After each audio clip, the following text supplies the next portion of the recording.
Hello everybody, my name is Dick Coughlin and welcome to the long-awaited second instalment of my series Dicksplainin, where I go through and document the history and psychology behind some of the world's most famous conspiracy theories.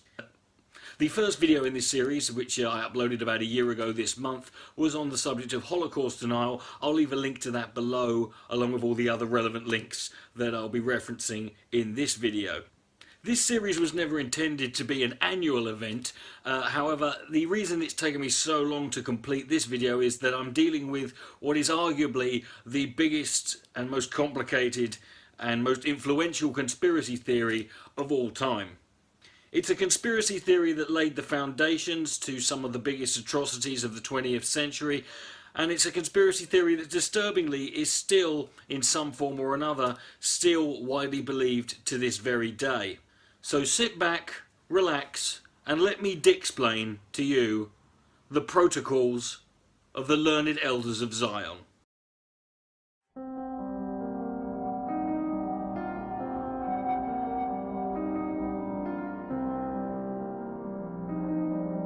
So what are the protocols? Well, the protocols of the learned elders of Zion, although it's had many different titles during the last century, claims to be a document that contains the minutes of a meeting that took place between a very small group of powerful and influential Jews.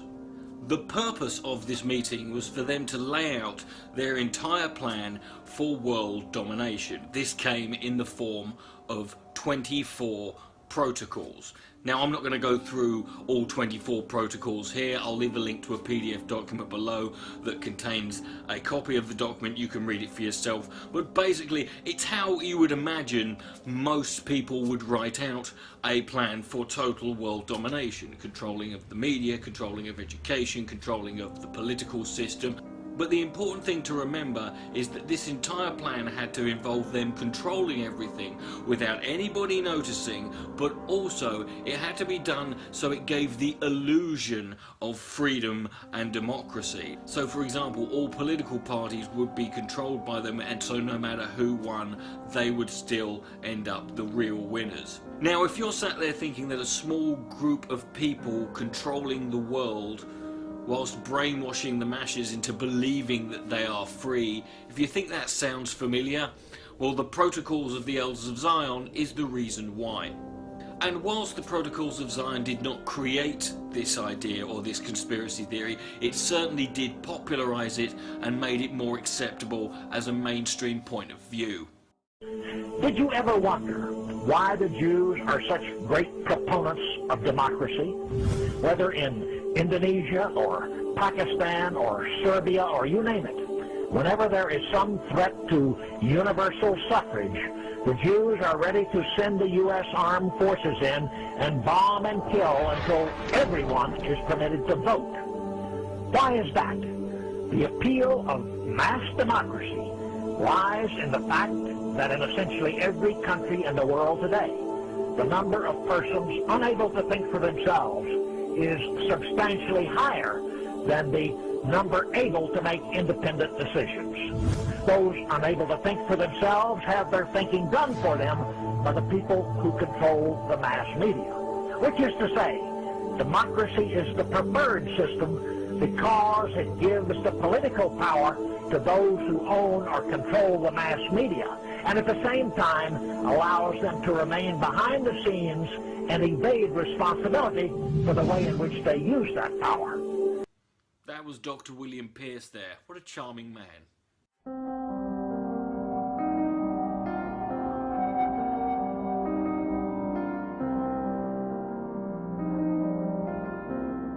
In 1797, Abbé Birel, a French Jesuit, wrote a treatise in which he believed there was a Masonic conspiracy behind the French Revolution. Initially, the Jews were never mentioned, but in 1806, Birel was sent a forged letter which singled the Jews out as the reason behind the conspiracy. The protocols wouldn't be written until 91 years later at the request of Pyotr Rachkovsky, a Secret Service agent, which was a secret police force for the Russian Empire, aka Guard Department. Rakovsky was part of the Okrana's French section, and he was tasked with the job of monitoring the activities of Russian revolutionaries in Paris, where he was based.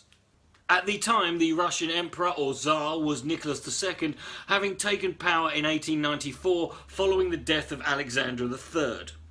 Now, it turns out that this Rakovsky bloke was, as impossible as it may seem, a little bit fucking paranoid. I know, trust me, wait till the end. And as is the way with many people with a conspiratorial mindset, it seems that Rakovsky's paranoia stemmed greatly from the fact that he himself was what historians refer to as dodgy as fuck. For example, Rakovsky had foiled various bombing attempts that he himself had masterminded. He had had personal foes of his assassinated. He wrote letters denouncing so-called revolutionaries. He then published anonymous pamphlets that he used as proof of anti-Tsarist activity that needed to be curbed. The fact that he was stationed in Paris, which is 1,761 miles from Moscow, only made him more paranoid and allowed him to rationalise his hatred and fear of a guy called Sergei Witte. Sergei was the Minister of Finance and had been for the past 5 years. His service under Alexander III meant that Nicholas II held him in high regard and very much valued his input and feedback. And that pissed Rakovsky off something proper, because this Sergei cunt was a liberal. And the very thought that some bean-eating, sandal-wearing, limp-wristed fucking gaylord was influencing the Tsar of Russia, that just made Rakovsky really fucking angry. However, Sergei was strictly speaking not a liberal, but neither was he a conservative. Fucking centrist cunt.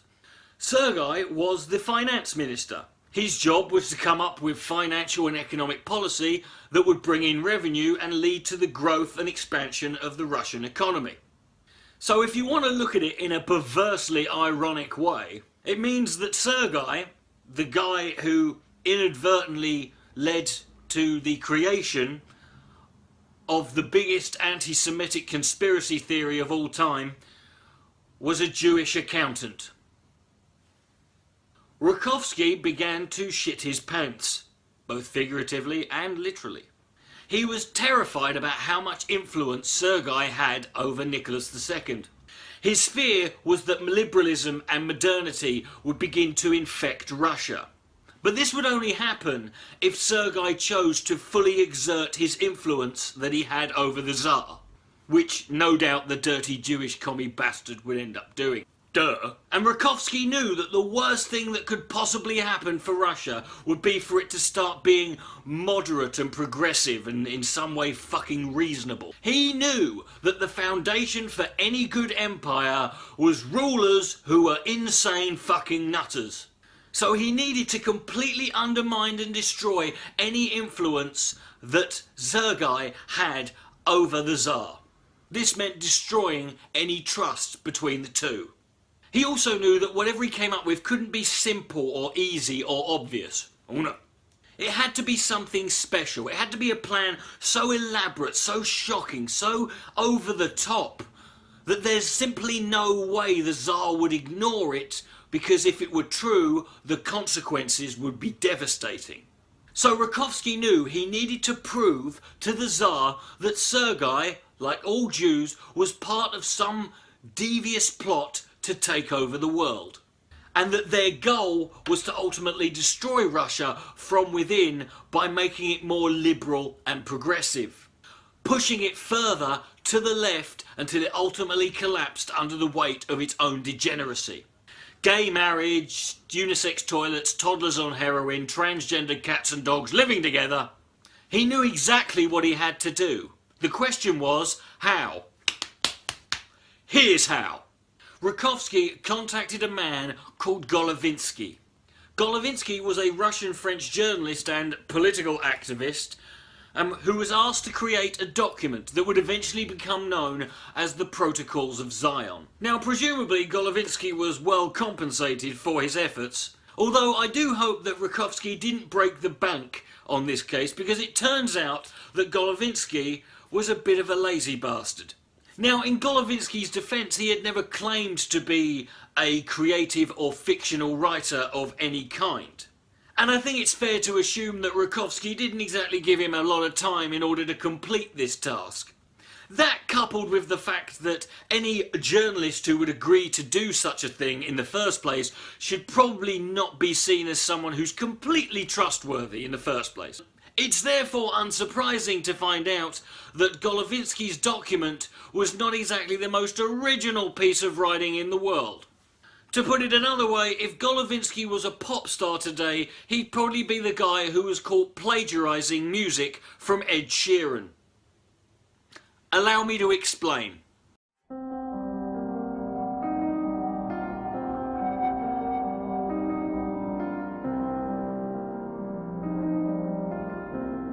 Now pay close attention, because this is where it gets a little bit complicated. In 1842, French novelist Eugene Sue ended up popularising what became known as the serial novel, when his fictional series The Mysteries of Paris, or Les Mystères de Paris, were published in a French newspaper called the Journal of Debates, or Le Journal de Débatoire. These novels were overtly anti-Catholic and pro-socialist. In 1864, French political satirist Maurice Joly published the Dialogues in Hell between Machiavelli and Montesquieu, which was a satirical but direct criticism of Napoleon III's regime.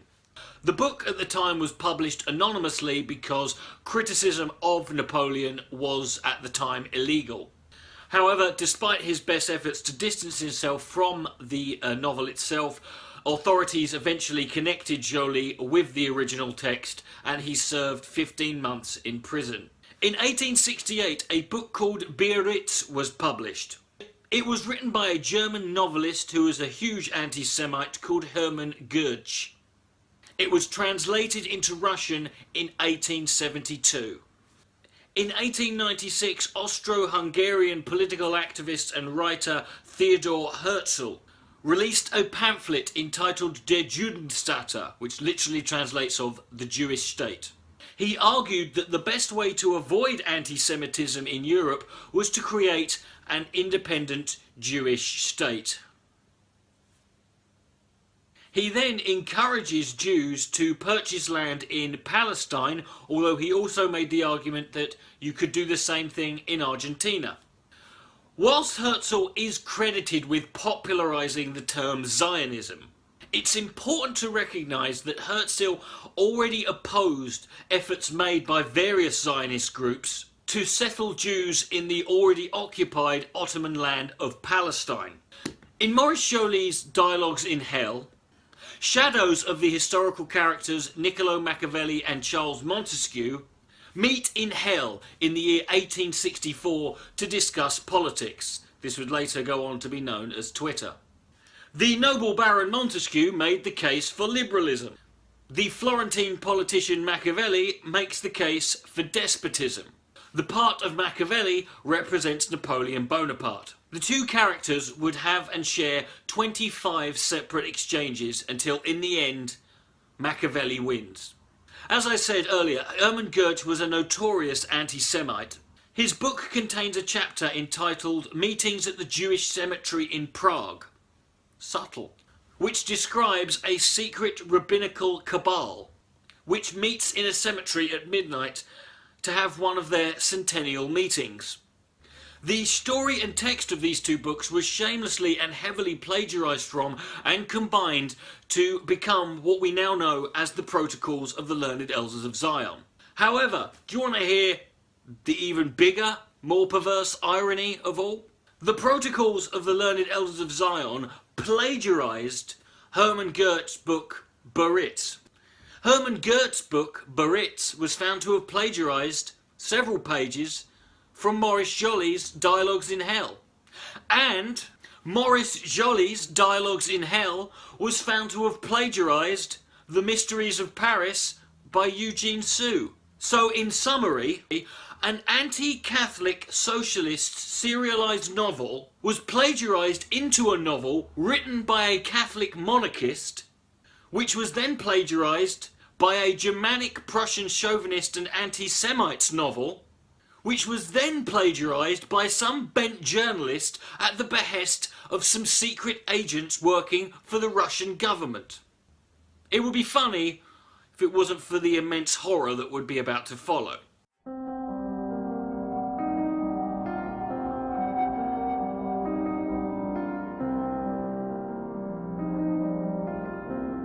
Now at this point, I feel I need to make something perfectly clear. There is some disagreement about the true origins and authorship surrounding the Protocols of Zion. Not that whether or not it was a forgery, that is undisputed. But over the course of the last century, there have been many different versions and stories connected to how the Protocols of the Elders of Zion came to be. To this day, the original version of the manuscript has never been found. And there is some debate over who the true author of the original document was. We know that it was conceived and commissioned by Rakovsky, and we know why he did it. But it's not certain that Golovinsky created it. Now you're probably wondering, Richard, why then have you chosen this particular version of events and not another version? And the truth of the matter is, because I like this version. And therefore, it's the one that I'm choosing to believe. And it's exactly that is the reason behind the immense success of the Protocols of Zion for the last 120 years. Originally, the Protocols were first published in 1903 in a serialized format in a daily newspaper from August the 28th to September the 7th in a newspaper called Znaima, which was sold exclusively in St. Petersburg. Due to the fact that this newspaper was sold exclusively in St. Petersburg, and because the content of the newspaper, and by extension its readership, was extremely anti-Semitic, it pretty much went under the radar as in terms of international recognition. That was until a couple of years later, when it was finally first published in its entirety in a full book. The guy responsible was an absolute nutter who went by the name of Sergei Nilus, who somehow managed to get hold of a copy of the Protocols. And in 1905 he decided to add it as a final chapter to his book, which was called, and I shit you not, this is true, The Great Within the Small, The Coming of the Antichrist and the Rule of Satan on Earth. The problem this time, however, was that now the Protocols was being exposed to a much wider audience, which put it under a greater deal of scrutiny.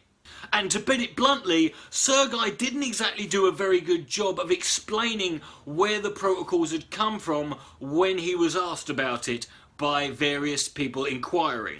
He first claimed that they were written in 1897 at a meeting known as the First Zionist Congress, which was held in Basel, Switzerland, which is where the book, as I mentioned earlier, Theodor Herzl wrote, came from. However, this didn't make any sense because that particular meeting was not exclusive to Jews, it was a public event and lots of non-Jews attended the event.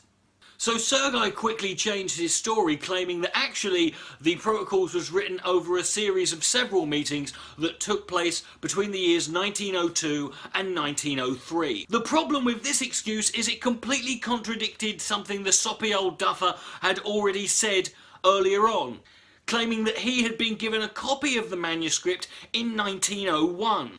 This immediately prompted an investigation by the Russian government, which found that the Protocols may have been circulated amongst certain anti-Semitic circles in France as early as 1897. This therefore prompted Emperor and Tsar Nicholas II to order that all copies of the book be confiscated.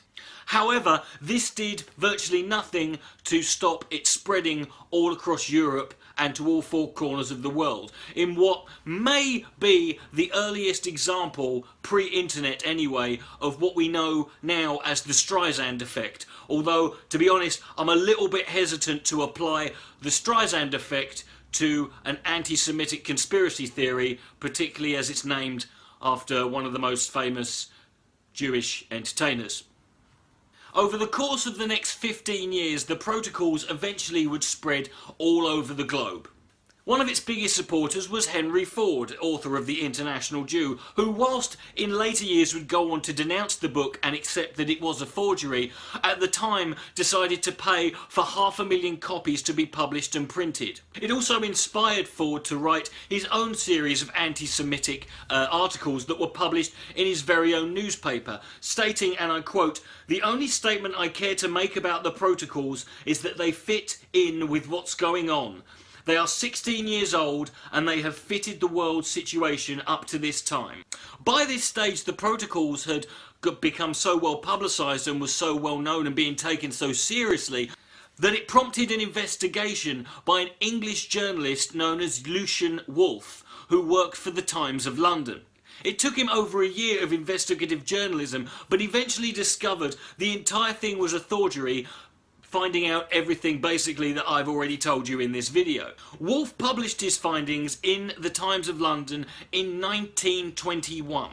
Despite the fact that Wolfe's article was 100% accurate and exposed the Protocols of Zion as the elaborate hoax that it was, there was one big problem that prevented it from killing off the Protocols as a whole. Lucian Wolfe was Jewish. And as we all know and all will have learnt from reading Protocols 9 and 12, which is nearly 9/11 when you think about it, you can't trust anything that's written in the Jewish-owned mainstream media. Even if what they've written can be 100% verified as accurate, you can't trust the sources that are verifying it because the Jews are writing the history books as well. And that's not a joke or hyperbole or me deliberately building a straw man. That is literally true. In fact, it's the exact same logic that was used to prove the veracity of the protocols at the time. As was written by some bloke called Adolf Hitler in his book Mein Kampf, on page 279 he wrote, "To what an extent the whole existence of this people is based on a continuous lie is shown incomparably by the protocols of the elders of Zion, so infinitely hated by the Jews. They are based on a forgery, the Frankfurter Zeitung moans and screams once every week, is the best proof that they are authentic." When the Nazis came to power in 1931, the protocols became mandatory reading for children in secondary schools. Even to this day, the Protocols of Zion continue to be published and read and sold, with the majority of them being printed in many Middle Eastern countries where they are openly endorsed by their governments as being 100% accurate.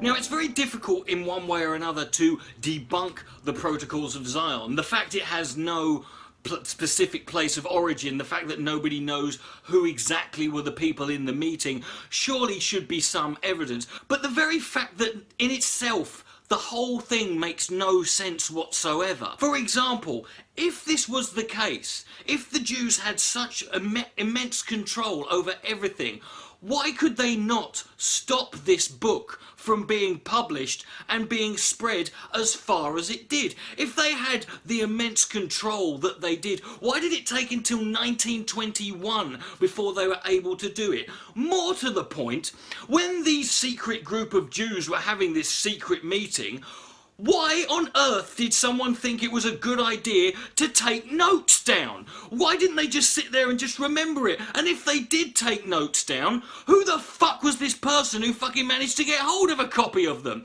How the fuck can these people be expected to be believed to control everything in the world, from staging terror attacks, from staging wars, from staging democracy itself, and yet they're too fucking stupid to fucking, in their secret meeting, to leave their notepad not lying around so that fucking some schmuck can come in and go, were they having a meeting afterwards and be like, where's your fucking notepad? Oh, for fuck's sake, Dave, why did you leave it lying around?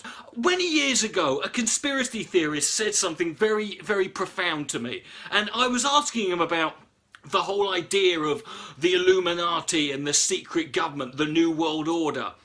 And he said something very profound to me. He said, if this conspiracy is true, there will be no evidence. Which is true. bonkers as you may want to think he is, he's got a point. If this is true, then there would be no evidence. And how am I supposed to believe that the people who control the planet are so fucking stupid that they took notes down and then let some other cunt get hold of it?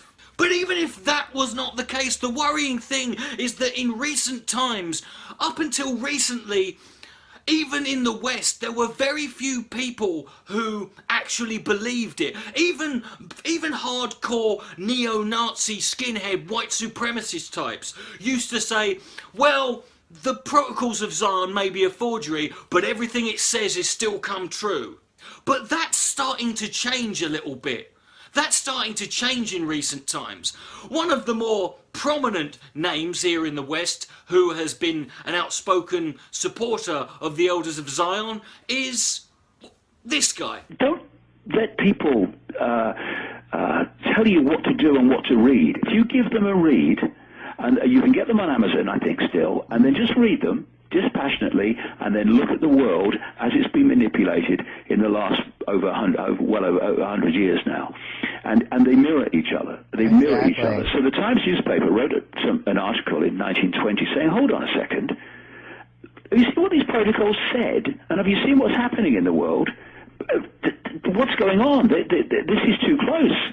And so something had to be done. So in 1921, obviously under tremendous pressure, the Times newspaper produced a series of articles alleging to discredit these protocols as a fake and a forgery. Yes, that's David Icke there, the man who believes that shape-shifting lizards from outer space control the planet Earth, along, apparently, with the Jews, although David Icke seems to be one of the few people who took the shape-shifting reptilians control the planet conspiracy as one that was meant to be taken literal, when in fact it was nothing more than a euphemism for the Jews. But here's a more interesting one.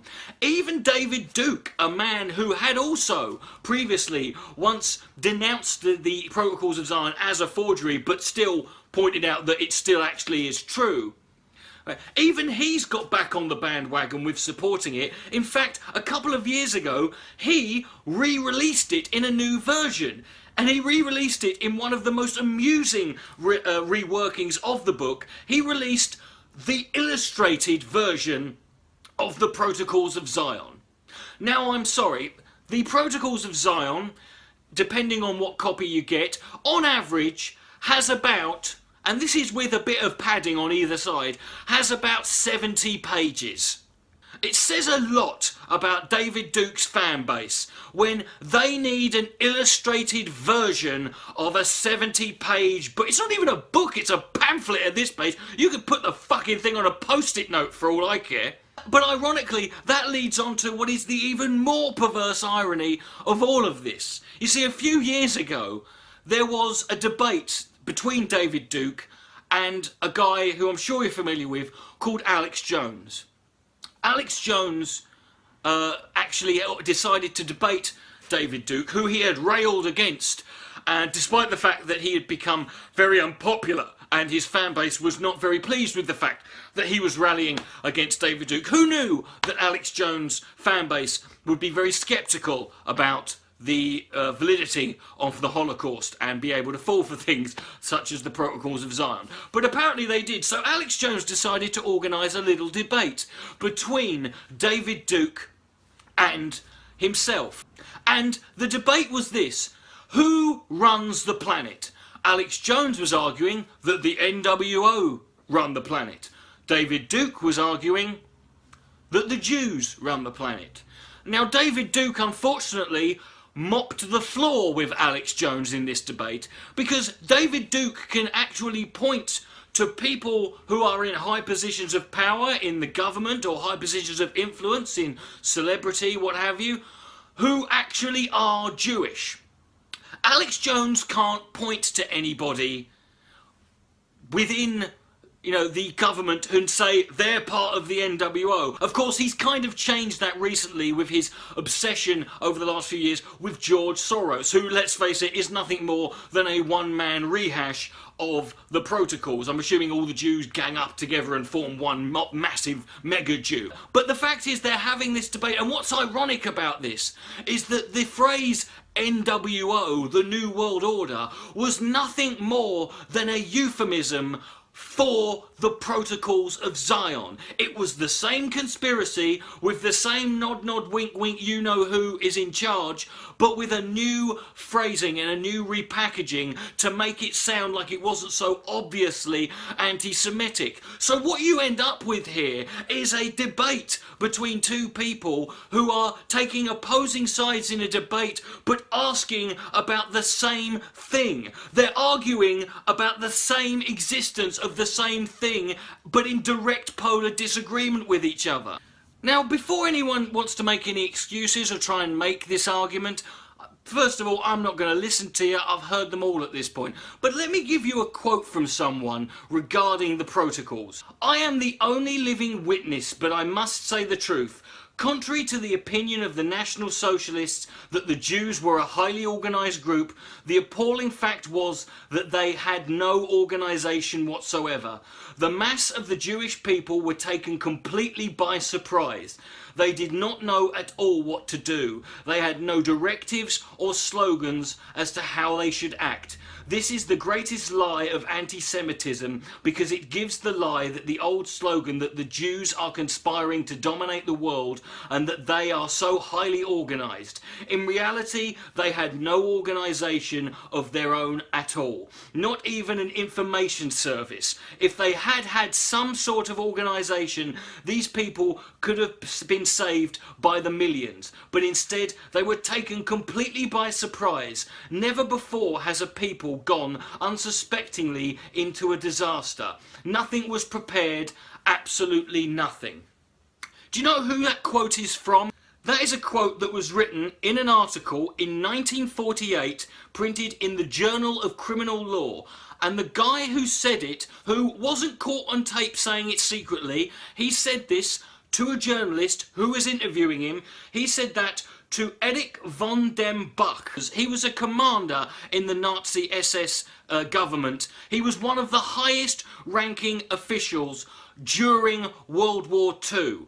If one of the highest ranking Nazis in 1948 is able to come out and admit that the protocols is a load of old bollocks, then guess what? There's no excuse for anyone else at any point to believe or buy into the fact that this document is true. So if you're arguing that the protocols is real, you're disproving that it's real in the same sentence. And that, ladies and gentlemen, is the end of this video. That is the Protocols of Zion Dicksplained. I hope you've enjoyed this video. If you have, please consider supporting me on Patreon or making a donation via PayPal, because Soros still hasn't got in touch. I'm making all these he's not. I'm starting to think this is all bollocks, personally. My name's Dick Coughlin. Thank you very much. Good night. May God bless.